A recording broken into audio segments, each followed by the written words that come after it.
Il a gardé son secret quelques semaines, puis après avoir consulté son médecin, s'est décidé à le révéler.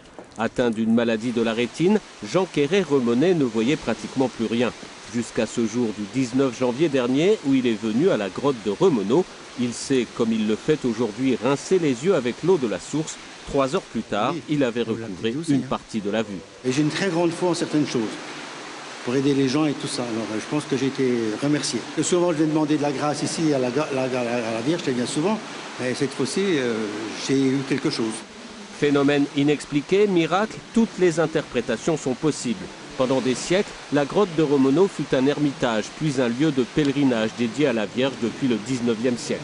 Les plaques de remerciement pour des guérisons, notamment pour des maladies des yeux, sont d'ailleurs nombreuses.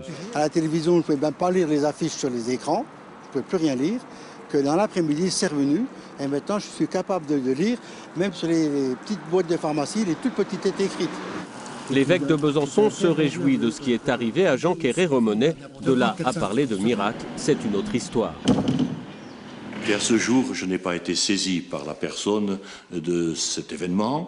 Je n'ai aucun document du médecin qui le suit peut-être sur Besançon ou voire sur Paris, mais je serais très heureux d'avoir connaissance un peu des actes médicaux qui expliquent qu'il n'y a aucune explication scientifique aujourd'hui sur cette guérison.